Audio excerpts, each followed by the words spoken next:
ॐ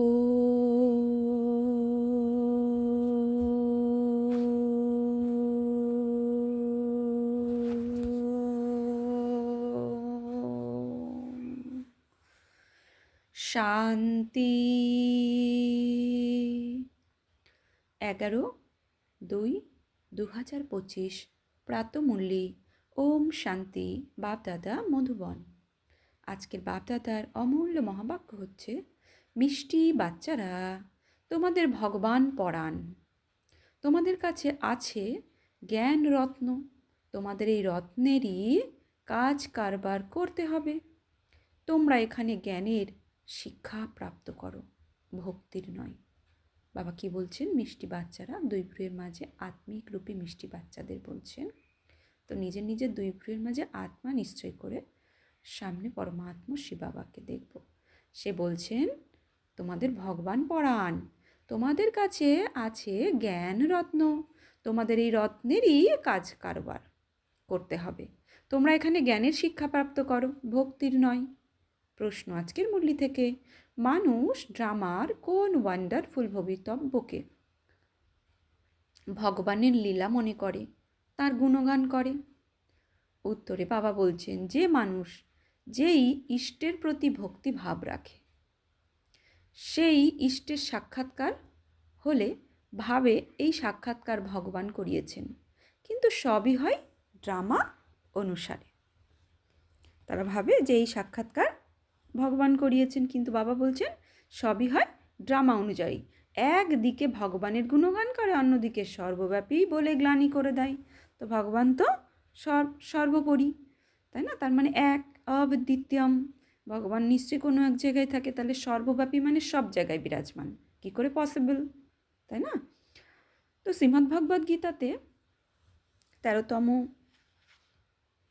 সপ্তম অধ্যায়ের 21তম শ্লোকেও বলেছে, যো যো জাং জাং তনুং ভক্তা শ্রদ্ধায়ের চির তুমিচ্ছতি তস্য তস্যাচ অচলং শ্রদ্ধাং তমেব বিদোদ্ধা আহম।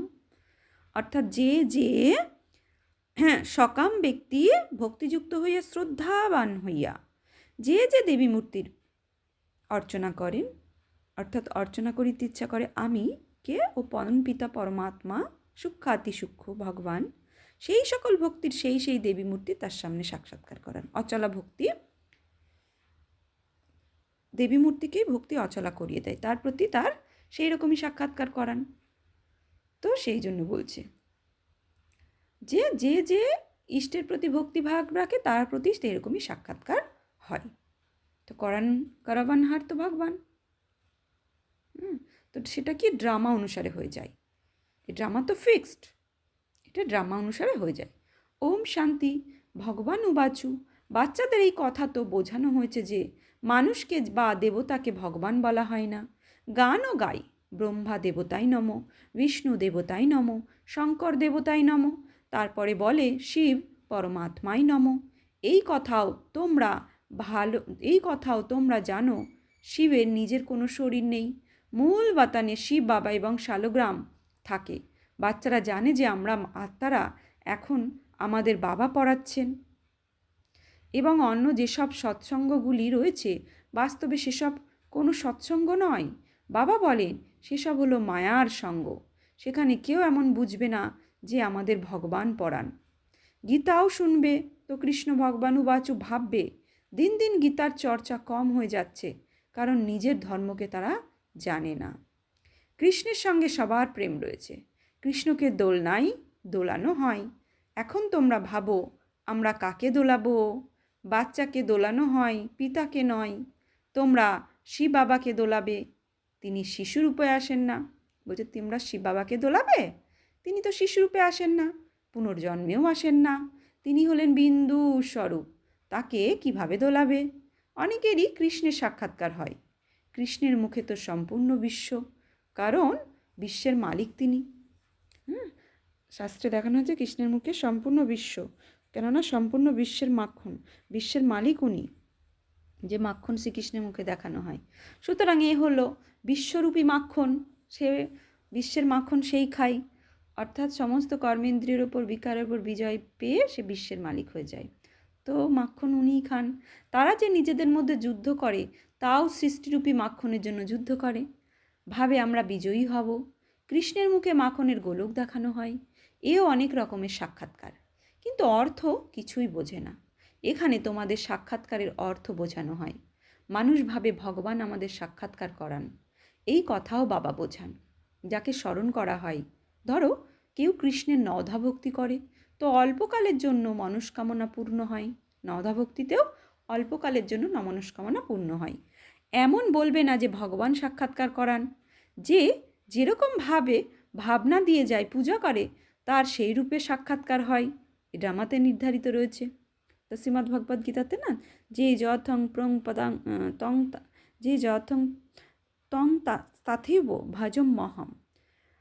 আরও এক শ্লোক বলেছে, যো যো জাং জাং তনুং ভক্তা শ্রদ্ধায় চি, তুমি শ্রদ্ধায়ের চি তুমি ইচ্ছতি, তুমি ইচ্ছতি তস্যা আচলাং শ্রদ্ধাং তামেব বিদোধ্যাম আহম। অর্থাৎ যে সকাম ব্যক্তি ভক্তি ও শ্রদ্ধাযুক্ত হয়ে যে দেবী মূর্তির অর্চনা করে, আমি তাকে তার প্রতি সেরকমই অচলা ভক্তি দিই। অর্থাৎ তাকে তার মতো করে সাক্ষাৎকার করাই। সাক্ষাৎকার করান কি? ড্রামা অনুসারে ভগবান, কিন্তু তাকে কেউই জানে না, কিন্তু অর্থ কিছুই বোঝে না সাক্ষাৎকারের পরে। এখানে তোমাদের সাক্ষাৎকারের অর্থ বোঝানো হয়। মানুষ ভাবে ভগবান আমাদের সাক্ষাৎকার করান, এই কথাও বাবা বোঝান। যাকে স্মরণ করা হয়, ধরো কেউ কৃষ্ণের নওধা ভক্তি করলে অল্পকালের জন্য মনস্কামনা পূর্ণ হয়। এইসব ড্রামাতে পূর্ব নির্ধারিত রয়েছে। এমন বলবে না যে ভগবান সাক্ষাৎকার করান। ড্রামা অনুসারে সাক্ষাৎকার হয়ে যায় তার ভক্তির ভাব অনুসারে। যে যেরকম ভাবনা যার পূজা করে, তার সেই রূপের সাক্ষাৎকার হয়। এই সব ড্রামাতে নির্ধারিত রয়েছে। এই কথা বলে তো ভগবানের সুনাম করা হয়, যে ভগবান সাক্ষাৎকার করান। একদিকে এত সুনাম করে, অন্যদিকে বলে দেয় নুড়ি পাথরে কাকরে ভগবান রয়েছে। কতখানি অন্ধ শ্রদ্ধা নিয়ে ভক্তি করে, ভাবে শুধু কৃষ্ণের সাক্ষাৎকার হয়েছে। কৃষ্ণপুরীতে আমরা নিশ্চয়ই যাব, কিন্তু কৃষ্ণপুরী কোথা থেকে আসবে, এই সব রহস্য বাবা এখন বাচ্চারা তোমাদের বোঝাচ্ছেন। কৃষ্ণপুরী স্থাপন হচ্ছে। কংস, অকাসুর, বকাসুর, কুম্ভকর্ণ, রাবণ, এইসব হলো অসুরদের নাম। শাস্ত্রে কি না কি লেখা আছে, এ আমাদেরই মনস্থিতি। কখনো আমি অকাসুর হচ্ছি, কখনো বকাসুর, কখনো কুম্ভকর্ণ, রাবণ, কংস, আমারই মনস্থিতি। মনের মধ্যে যে স্থিতি, সেটা আমার কর্মেন্দ্রিয় দ্বারা যখন ব্যক্ত হয়, তখন আমি ওরকমই হয়ে যাই। এই কথাও বোঝাতে হবে যে গুরু দুই প্রকারের হয়। এক হলো ভক্তি মার্গের গুরু, যিনি ভক্তি শেখান। এই পিতা তো হলেন জ্ঞানের সাগর, যাকে সদ্গুরু বলা হয়। উনি কখনো ভক্তির শিক্ষা দেন না, জ্ঞানই প্রদান করেন। মানুষ তো ভক্তিতে খুব আনন্দ পায়। খঞ্জর বাজায় বেনারসে, তোমরা দেখবে সব দেবতাদের মন্দির বানিয়ে দিয়েছে। এই সব হলো ভক্তি মার্গের দোকানদারি, ভক্তির ব্যবসা। বাচ্চারা, তোমাদের ব্যবসা হলো জ্ঞান রত্নের, একেও বিজনেস বলা হয়। বাবাও হলেন রত্নের ব্যবসায়ী। তোমরা জানো এই রত্নগুলি কি? এইসব কথা তারাই বুঝবে যারা কল্পপূর্বের বুঝেছে, অন্যরা বুঝবে না। যারা বড় লোকেরা আছে তারাও শেষ সময় এসে বুঝবে। কনভার্টও হয়েছে, তাই না? এক রাজা জনকের কাহিনী শোনানো হয়। জনক পরে অনুজনক হয়েছিলেন। যেমন কারো নাম কৃষ্ণ হলে বলা হবে তুমি অনুদেবী, কৃষ্ণ হবে। কোথায় সর্বগুণ সম্পন্ন কৃষ্ণ, কোথায় এই কৃষ্ণ? কোনো নাম লক্ষ্মী তো সে এই লক্ষ্মী নারায়ণের সামনে গিয়ে মহিমা কীর্তন করে। এ কথা তো বোঝে না যে এদেরও আমাদের মধ্যে তো এত তফাৎ কেন হয়েছে। এখন তোমরা বাচ্চারা নলেজ পেয়েছো এই সৃষ্টিচক্র কিভাবে আবর্তিত হয়। তোমরাই 84 জন্ম নেবে। এই চক্রটি অনেকবার পরিক্রমা করেছে, কখনো থামে না। তোমরা হলে এই নাটকের অভিনেতা। মানুষ এই কথা অবশ্যই বোঝে যে আমরা এই নাটককে পার্ট প্লে করতে এসেছি, যদিও ড্রামার আদি মধ্য অন্তকে জানে না। তোমরা বাচ্চারা জানো যে আমাদের অর্থাৎ আত্মাদের থাকার স্থান তো হলো সবচেয়ে উপরে। সেখানে সূর্য চন্দ্র কোনো আলো নেই। সেই সব কথা তো বাচ্চারা বুঝবে। তারা প্রায় গরিব মানুষ হয়, কারণ ভারত সবচেয়ে ধনী ছিল। এখন ভারত সবচেয়ে গরিব হয়েছে। সম্পূর্ণ খেলাটি ভারতকে নিয়ে। ভারতের মতন পবিত্র খণ্ড আর নেই অন্যটা নেই। পবিত্র দুনিয়ার পবিত্র খণ্ড থাকে এবং অন্য কোনো খণ্ড থাকেন না। বাবা বুঝিয়েছেন কোনো খণ্ড থাকে না। না, বাবা বুঝিয়েছেন এই সম্পূর্ণ দুনিয়াটি অসীম জগতের আইল্যান্ড। যেমন শ্রীলঙ্কা ভূখণ্ড আছে জলের মধ্যে, দেখানো হয় রাবণ রাজ্য শ্রীলঙ্কাবাসী ছিল। এখন তোমরা বুঝেছ রাবণের রাজত্ব তো সম্পূর্ণ অসীম জগতের লঙ্কার উপর রয়েছে। এই সম্পূর্ণ সৃষ্টি সমুদ্রের মাঝে অবস্থিত, এ হলো একটি দ্বীপ, এর উপরেই রাবণের রাজত্ব। এই সব সীতারা রাবণের জেলে আছে, তারা তো সীমিত জগতের কাহিনী তৈরি করেছে। যদিও কথাটি হলো অসীম জগতের, অসীমের নাটক, তাতে আবার ছোট ছোট নাটক বসে বানিয়েছে। এই বায়োস্কোপ ইত্যাদি এখনই তৈরি হয়েছে, তাই বাবার বোঝাতে হবে সহজ হয়। অসীম জগতের সম্পূর্ণ ড্রামা বাচ্চারা তোমাদের বুদ্ধিতে আছে। মূল বাতান সূক্ষ্ম বাতান অন্য কারো বুদ্ধিতে হতে পারে না। তোমরা জানো যে আমরা হলাম মূল বাতানবাসী, দেবতারা হলেন সূক্ষ্ম বাতানবাসী, তাদের ফরিস্তাও বলা হয়। এখানে হাড় মাংসের কাঁচা থাকে না। এই সূক্ষ্ম বাতানের পার্টও হলো অল্পকালের জন্য। এখন তোমরা আসা যাওয়া করো, তখন কখনো যাবে না। বলছে এখন তোমরা আসা যাওয়া করো, তখনও কখনো যাবে না। তোমরা আত্মারা যখন মূল বাতান থেকে আসো তখন সূক্ষ্ম বাতান হয়ে আসো না, সোজা চলে আসো। তো পরমধাম থেকে আমরা ডাইরেক্ট সত্যযুগে এসে যাই, তখন সূক্ষ্ম বাতান হয়ে আসি না। এখন সূক্ষ্ম বাতানের পার্ট রয়েছে, অর্থাৎ আমরা যখন কলিযুগ এসে পড়েছি সেখান থেকে যখন আমরা পরমধাম যাব তার আগে সূক্ষ্ম বাতান হয়ে তারপরে যাব। এইসব রহস্য বাবা বোঝান।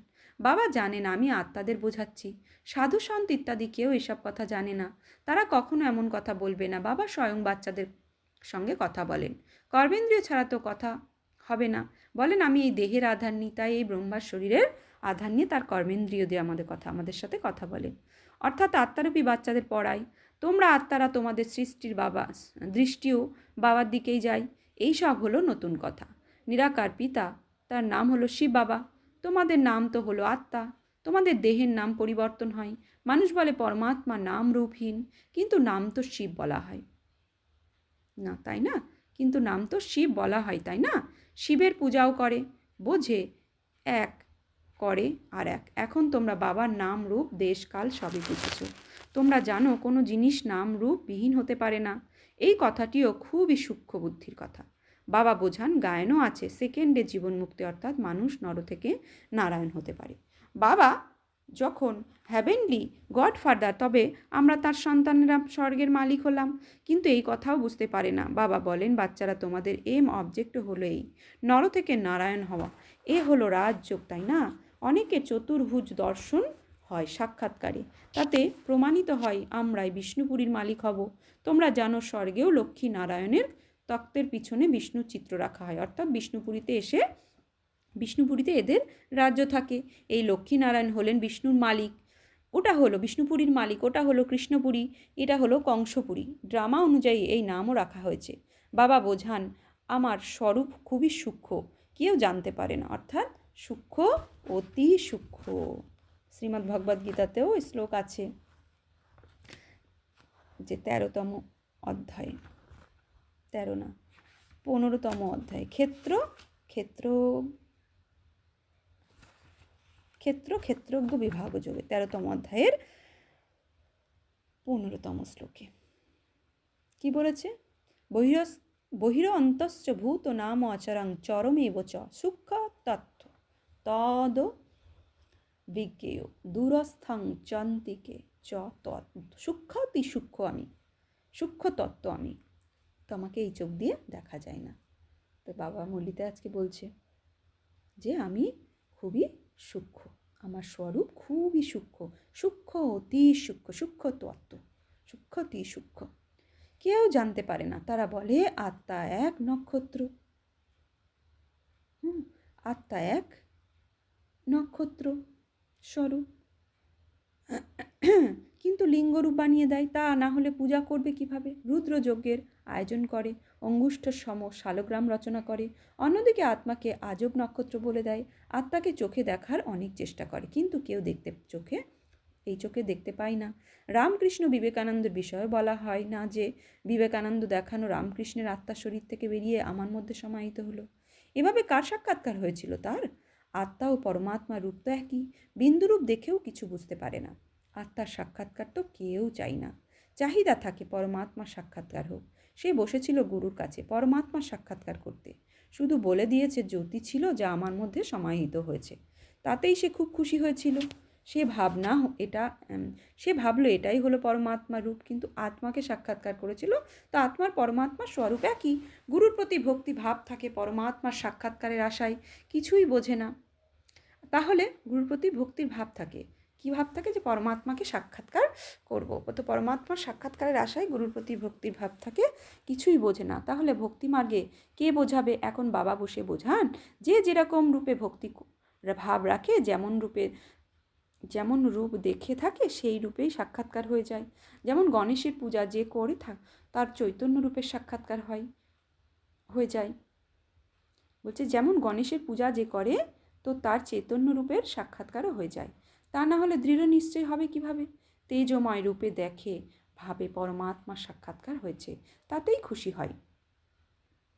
এই সব হলো ভক্তিমার আরও অবরোহণ কলা। প্রথম জন্ম ভালো হয়, তারপর কমে কমে অন্তঃসময় এসে যায়।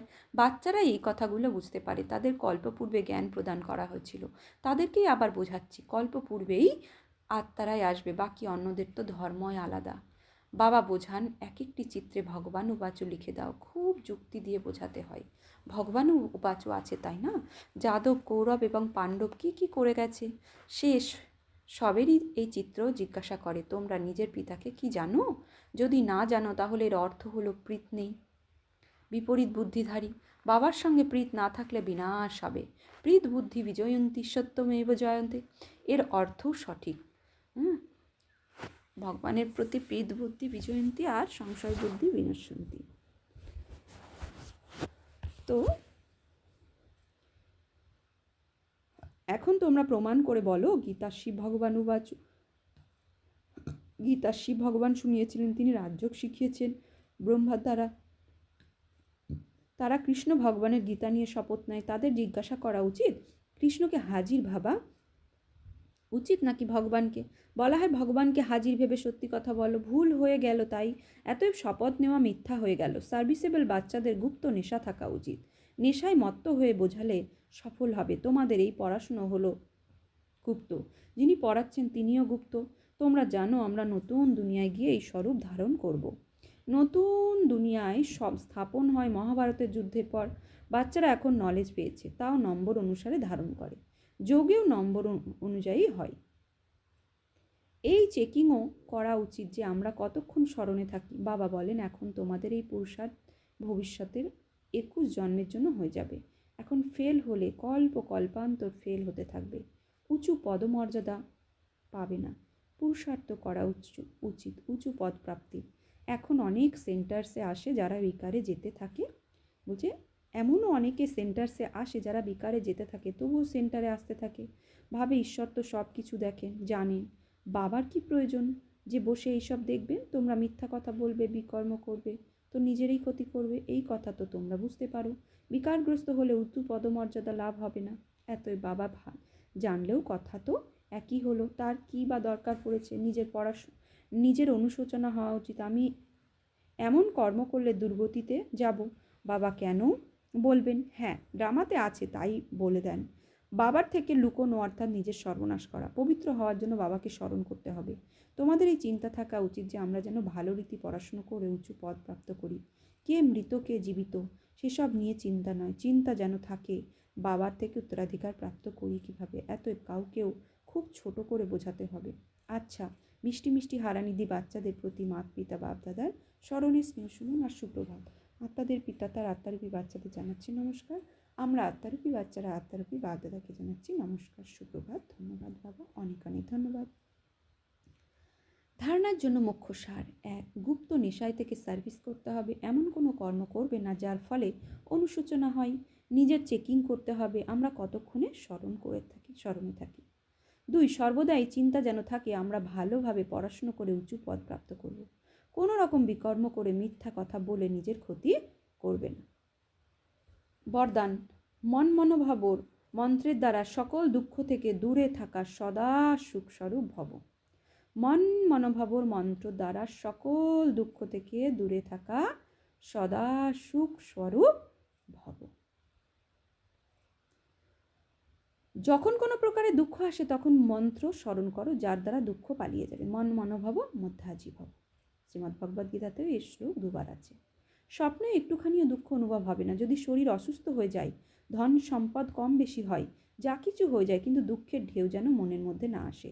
যেরকম সাগরের ঢেউ আসে আর চলে যায়, কিন্তু যারা সেই ঢেউয়ের তালে সাঁতার কাটতে জানে তারা তাতে অনেক সুখ অনুভব করে। ঢেউগুলিকে জাম দিয়ে এমনভাবে ক্রস করে যেন খেলা করছে। তো তোমরা সাগরের বাচ্চারা সুখ স্বরূপ, দুঃখের ঢেউ যেন তোমাদের মধ্যে না আসে।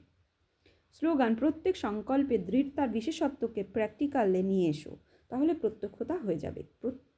প্রত্যেক সংকল্পের দৃঢ়তা বিশেষত্বকে প্র্যাকটিক্যালে নিয়ে এসো, তাহলে প্রত্যক্ষতা হয়ে যাবে।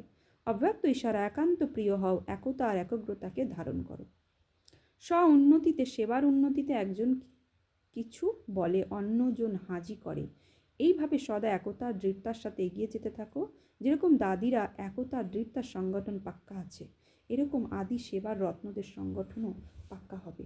এটারই অত্যন্ত প্রয়োজন। আচ্ছা, ওম শান্তি। আজকের সমান নেব আমি সুখ স্বরূপ আত্মা। ওম শান্তি।